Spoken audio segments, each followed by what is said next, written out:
प्रिय विद्यार्थियों, आज हम क्षितिज पुस्तक के काव्य खंड के पाठ बच्चे काम पर जा रहे हैं का अध्ययन करेंगे, जिसके कवि हैं राजेश जोशी, जिन्होंने अपनी लेखनी से इस ज्वलंत समस्या को हमारे सामने प्रस्तुत किया है। आइए कविता का अध्ययन करते हैं। कोहरे से ढकी सड़क पर बच्चे काम पर जा रहे हैं। सुबह सुबह बच्चे काम पर जा रहे हैं। कवि कहते हैं कि कोहरे से ढकी हुई है, यानी चारों ओर क्या है, धुंध है, कोहरे की धुंध है। और उस ठंड में, उस ठंडी सड़क पर, उस ठंड के महीने जैसे दिसंबर का, जनवरी का महीना, इस महीने में बच्चे सुबह सुबह काम पर जा रहे हैं। पूरी सड़क कोहरे से ढकी हुई है, यानी कोई भी आसपास की चीज़ें नहीं दिखाई दे रही। उस समय बच्चे काम पर जा रहे हैं। हमारे समय की सबसे भयानक पंक्ति है यह। भयानक पंक्ति क्यों कहा है कि ये विचार करने वाली पंक्ति है। कि ये जो ऊपर कवि ने ये जो पंक्ति लिखी है कि बच्चे काम पर जा रहे हैं, कि हमारे लिए, हमारे समय की ये सबसे भयानक, मतलब बहुत ही डरावनी पंक्ति है ये, जिस पर हमें विचार करना चाहिए।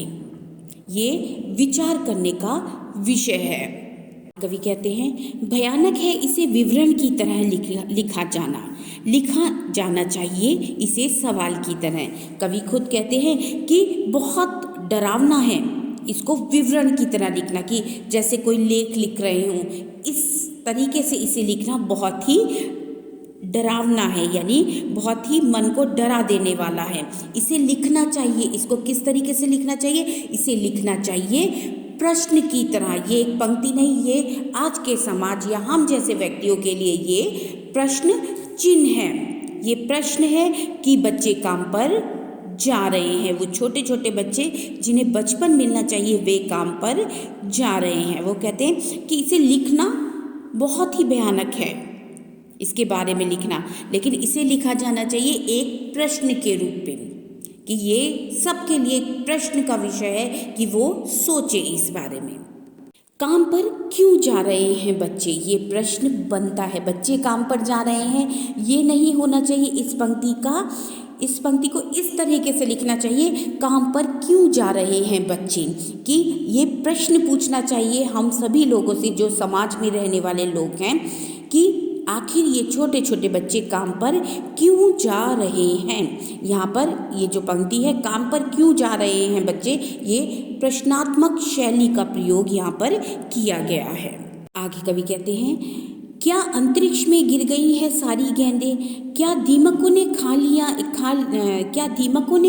लिया है सारी रंग बिरंगी किताबों को, क्या काले पहाड़ के नीचे दब गए हैं सारे खिलौने, क्या किसी भूकंप में ढह गई हैं सारे मदरसों की दीवारें, इमारतें। अब आगे देखते हैं, क्या अंतरिक्ष में गिर गई हैं सारी गेंदें। जैसे हर बच्चा सबसे पहले किस गेम से खेलता है, थोड़ा सा चलने मतलब बॉल से।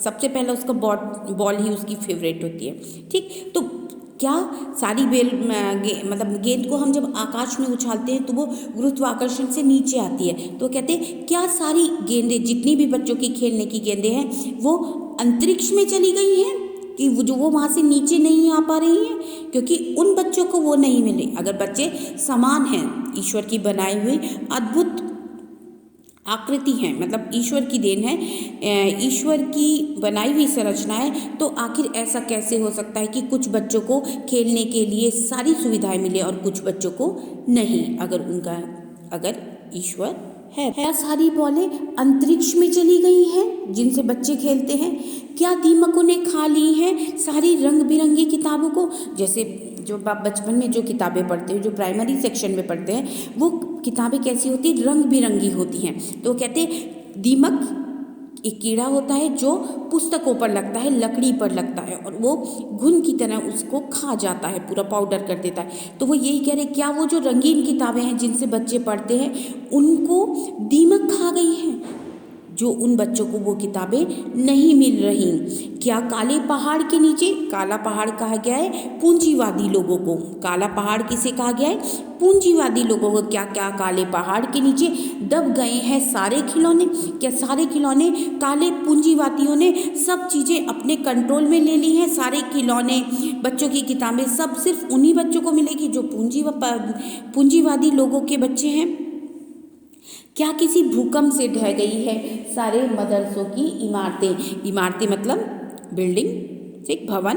तो क्या सारे मदरसों यानी विद्यालय जहाँ पर मुस्लिम बच्चे पढ़ने जाते हैं, क्या सारे मदरसों की दीवारें भूकंप में ढह गई हैं जो उन बच्चों को, या किसी भी विद्यालय में, यहाँ मदरसे का मतलब विद्यालय से है कि सारे विद्यालयों की इमारतें निस्तनाबूद हो गई हैं कि ख़त्म हो चुकी हैं, जो इन बच्चों के लिए मतलब सारे भवन जो हैं वो समाप्त हो गए हैं। विद्यालय के जो भवन है वो सब खत्म हो गए हैं भूकंप के कारण, धनाशायी हो गए हैं, जो इन बच्चों को शिक्षा का अवसर नहीं मिल रहा है। सारे मैदान, सारे बगीचे और घरों के आंगन खत्म हो गए हैं एकाएक मतलब अचानक।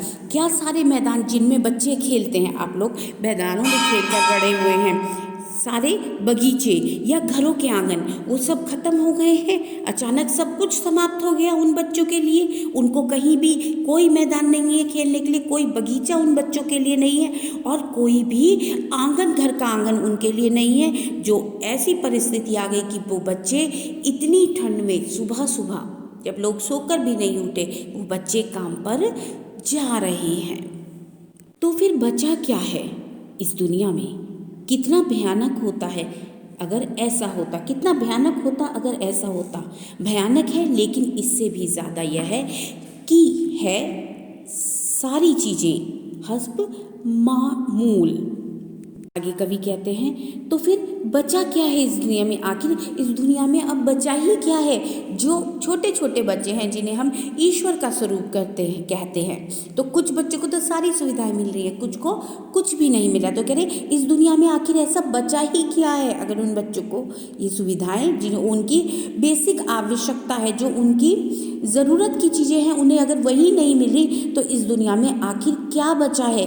कितना भयानक होता अगर ऐसा होता, कितना भयानक, ये कितना डरा देने वाला होता कि अगर ऐसा सच होता कि वो सब चीज़ें इस दुनिया में होती ही नहीं, तो कितना भयानक होता अगर ऐसा होता। ये कितना दुखदाई होता कि वो सब चीज़ें हैं ही नहीं, सब समाप्त हो चुकी हैं। लेकिन भयानक है, लेकिन इससे भी ज़्यादा कि ये तो भयानक होता कि सारी दुनिया की सब चीज़ें समाप्त हो गईं, ये तो भयानक है ही, लेकिन उससे ज़्यादा भयानक ये है कि सारी चीज़ें हस्ब मामूल यानी मौजूद हैं, जैसी की तैसी, कि सारी चीज़ें वैसी की वैसी हैं, परंतु कुछ बच्चों को ये सुविधा उपलब्ध नहीं, वो ये उन कुछ बच्चों के लिए ये चीज़ें नहीं है, ये सिर्फ धनी वर्ग का वन के पूंजीवादी लोगों के लिए रह गई हैं। यहाँ पर कहा है कि भयानक तो होता अगर हमें ये पता चलता कि सारे खिलौने, सारी पुस्तकें, सब कुछ इस दुनिया से चला गया, ये तो भयानक है। लेकिन उससे भी अधिक भयानक क्या है कि वो सारी चीज़ें मौजूद होने के बाद भी उन बच्चों को नहीं मिल रही हैं, जिसके कारण उन्हें काम पर जाना पड़ रहा है। पर दुनिया की हज़ारों सड़कों से गुजरते हुए बच्चे, छोटे छोटे बच्चे काम पर जा रहे हैं। सब कुछ है, सब कुछ यही मौजूद है, लेकिन ये हकीकत नहीं बदली कि दुनिया की हज़ारों सड़कों से गुजरते हुए वो बच्चे, आज भी छोटे छोटे बच्चे सुबह काम पर जा रहे हैं और हम उन्हें मूक बने या हम उन्हें चुपचाप देख रहे हैं। छोटे छोटे बच्चे काम पर जा रहे हैं।